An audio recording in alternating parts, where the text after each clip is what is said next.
as Prime Minister Modi lands in France, there is this European Union, resolution about the situation in Manipur. The European Parliament has slammed the BJP, what it calls nationalistic rhetoric, and India has says that it's an internal matter.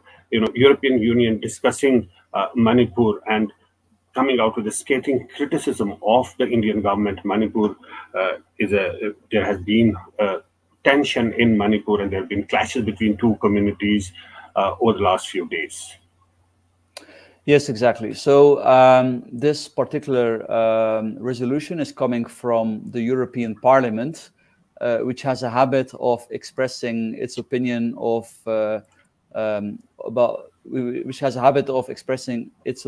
about all kinds of things all across the world.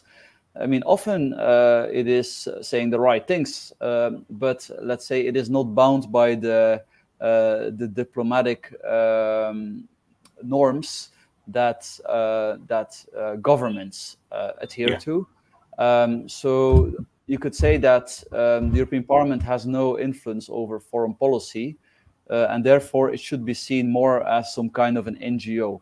Now, I don't think it's in itself bad that you have European Parliament resolutions about all kinds of things, but sometimes it can complicate diplomacy because foreign governments do not always realize that the European Parliament is only a glorified NGO when it comes to foreign policy.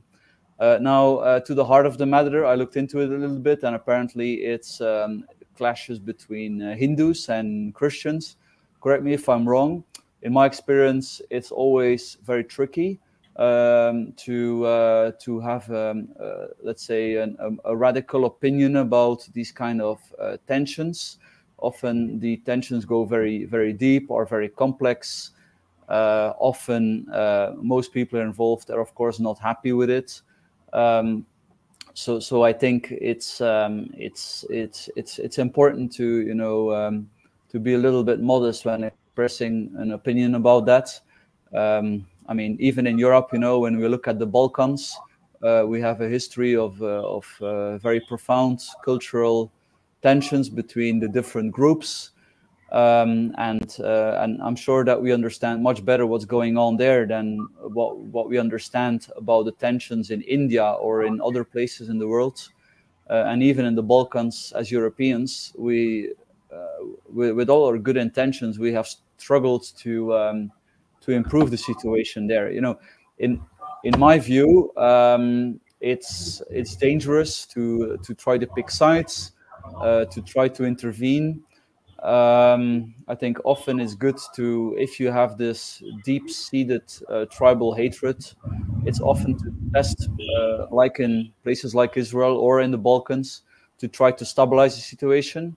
Like, for example, as applied to the Balkans, it's dangerous to try to change borders, because even if it makes sense in one case, for example, you could say, oh, why shouldn't the Serbians that live in Albania not be allowed to go back to Serbia, when the Serbians that live in Albania, when why they should not be allowed to go to Serbia?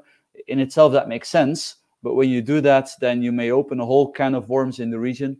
So I think just trying to freeze a conflict, trying to keep stability is always very important. So I don't know what the BJP has precisely said.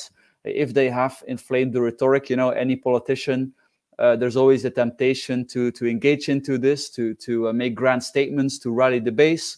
Then, of course, this makes the solution harder. So that's my 50 cents on this. It's better to try to calm down the situation and not inflame the rhetoric.